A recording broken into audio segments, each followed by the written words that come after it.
এই যে চলে আসলাম আমরা। কুকুর আমি ডরাই। কুকুরগুলো দেখেন কীভাবে ঘেউ ঘেউ করতেছে। এই যে কুকুর, আমরা আসছি মূলত হাঁস কেনার জন্য। কুকুরকে আমি এমনিতে ভয় পাই, তারপরে এখানে 5-6টা কুকুর আর সারাক্ষণ ঘেউ ঘেউ ঘেউ ঘেউ শুরুই করছে। আমাদের দেখে তো দৌড়াই আসছে, মনে হচ্ছে যে এখনই কামড়ে খেয়ে ফেলবে। আমি তো ভয়ে শেষ, আমার তো ভয়ে হাত পা কাঁপাকাঁপি শুরু হয়ে গেছিলো। আমি ভয়ে ভিডিওই করতে পারি না, আমি কান্না শুরু করে দিছিলাম তখন। তখন এই বাড়ির ভদ্র মহিলা অনেক ভালো ছিল, উনি অনেক চেষ্টা করতেছিল যে ওদেরকে শান্ত করার জন্য, কিন্তু ওরা শান্ত হচ্ছিল না। এই যে দেখেন লেজ ছাড়া কুকুরটারে বেশি শয়তান ছিল, আমি মনে মনে গালি দিতেছিলাম ওদেরকে। কুকুরগুলো আমার পায়ের কাছে এসে ঘেউ ঘেউ শুরু করছিল, একটু হাঁটতে পারতেছিলাম না, সামনে পিছনে ডাইনে বামে এরকমভাবে কুকুর সবগুলো পেঁচায় ধরছে। আমার মনে হয়েছিল যে এক্ষুনি খেয়ে ফেলবে, আমি আর মনে হয় বাসায় ফিরে যেতে পারবো না। আমার ভিডিওতে যে ভদ্র মহিলাকে দেখতে পাচ্ছেন, ওনারই এই বাড়িটা, ওনারই হাঁস। এখানে অনেক হাঁস আছে, তারপরে মুরগি আছে, মুরগিও 3 রকমের আছে, তারপরে হচ্ছে এই কুকুরগুলো আছে। আর এই জায়গাটা অনেক বড়, এটা মূলত হচ্ছে একটা বাগান বাড়ি, এটা গ্রাম। আর এই গ্রামটা মনে হচ্ছিল যে একদম ছবি আঁকা, এত সুন্দর লাগছিল। চারদিক দিয়ে শুধু বাগান আর মাঝখানে বাড়ি। আর ওরা আমাদের দেশের মতো হাঁস মুরগি ছাগল এগুলো লালন পালন করে থাকে, দেখতে খুবই চমৎকার। আর প্রতিটা বাড়ির মধ্যেই 3-4টা করে কুকুর থাকে, এই কুকুরগুলো বাড়িটা পাহারা দেয়। এই দেখেন এখানে আমাদের দেশে লেয়ার মুরগি, সাদা মুরগিকে লেয়ার মুরগি তো বলে, ডিম পাড়ে যেগুলা। আর এখানে আমাদের জন্য 3টা হাঁস ধরে রাখছিল, হাঁসগুলো মাশাআল্লাহ অনেক বড় বড়ই ছিল। আমি বাড়িটা ঘুরে ভয়ে ভিডিও করতে পারি নাই। দেখেন লেচ্ছাটা কুকুরটা আসতেছে, কতক্ষণ পরে পরে আমার পায়ের কাছে এসে দাঁড়ায়, আমি তো ভয়ে শেষ। আর ভদ্র মহিলাটা আমার হাজবেন্ডের সাথে কথা বলতেছিল যে হাঁসটা কি জবাই করে নেবে কিনা, রক্ত নিয়ে যাবে নাকি রক্ত রেখে দিবে, কারণ এদেশে নাকি হাঁস জব করলে বা মুরগি টুরগি জব করলে রক্ত খেয়ে ফেলে।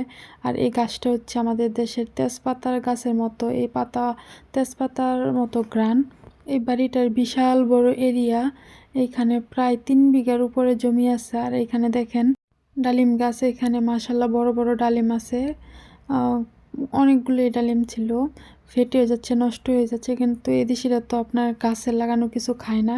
আর এখানে হচ্ছে কমলা বাগান, মাশাআল্লাহ অনেক কমলা আছে, নিচেও দেখেন কিভাবে পড়ে আছে। আর এইগুলো হচ্ছে হাল চাষ করছে, হয়তো কিছু লাগাবে। এখানে শুধু মাটি নয়, এখানে পাথরও আছে, পাথর আর মাটি মিশ্রিত। আমি একটু এদিকে এসে ভিডিও করতেছি, কিন্তু কুকুরগুলো আমার পায়ের কাছে ঘ্যানর ঘ্যানর করতেই ছিল, আর আমার হাত পা কাঁপাকাঁপি শুরু হয়েছিল। এই দেখেন কত মালটা। আর এখানে অলিভ গাছও আছে, এগুলো হচ্ছে অলিভ গাছ, এটা পুরোটাই বাগান। এই বাড়ি চারদিক দিয়ে বাগান, মাঝখানে শুধু বাড়ি, আর এক সাইডে একটু হাঁস মুরগি পালন করে। আমি তেমন ভালো করে ভিডিও করতে পারি না কুকুরের ভয়ে।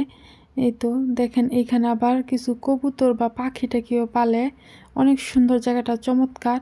এখানে দেখেন যে অনেক বড় বড় মুরগি, এগুলো হচ্ছে আমাদের দেশের টাইগার মুরগির মতো যে মুরগাটা দেখছেন, আর এগুলো তো লাল মুরগি, আমাদের দেশে তো এই মুরগি আছেই। গ্রামের পরিবেশ তো একদম মনোমুগ্ধকর পরিবেশ, তার উপর হচ্ছে এরকম ছবি আঁকার মতো গ্রাম। এইখানে বিড়ালও পালে, কিন্তু আমি ওই যে কুকুরের ভয়ে হাঁটতেই পারতেছিলাম না। আমি 3 দিন পর্যন্ত স্বপ্নে শুধু দেখতাম যে কুকুর আমাকে এইভাবে দৌড়ানি দিছে। আমি বাংলাদেশে থাকতে আমি কুকুরকে খুব ভয় পাইতাম, যেদিকে দেখতাম কুকুর আছে ওই দিকে আমি যেতাম না, দাঁড়িয়ে থাকতাম। এইটা হচ্ছে সেই ভদ্র মহিলার বাড়ি, এখানে উনি আর ওনার হাজব্যান্ড থাকে, উনি এখনও জব করেন, ওনার হাজব্যান্ডও জব করে। অবসর সময় কাটানোর জন্য তিনি শখ করে হাঁস মুরগি লালন পালন করে থাকেন। ইউরোপে এসে এমন জীবিত হাঁস পাবো, তাও আবার গৃহপালিত হাঁস, এটা ভাবেই নেই কখনো। এই দেখেন আমাদের আগে আগে কুকুরগুলো যেতেছে, আর খেউ খেউ খেউ খেউ করতেছে, ইচ্ছে করছিল যে সবগুলোরে মাইরালাই, যে এত খেউ খেউ খেউ খেউ করার কি আছে। আর এই জমিগুলো এই ভদ্রমহিলার, এই আন্টির, এইখানেও অনেকগুলো ফলের গাছ আছে। আর এখানে দেখেন কুমড়ো গাছ, অ্যালোভেরা গাছ। আমার পেজটাকে সবাই ফলো করবেন যারা ফলো করেননি, আর লাইক করবেন, শেয়ার করবেন। আজকের মতো এই পর্যন্ত, আল্লাহ হাফেজ।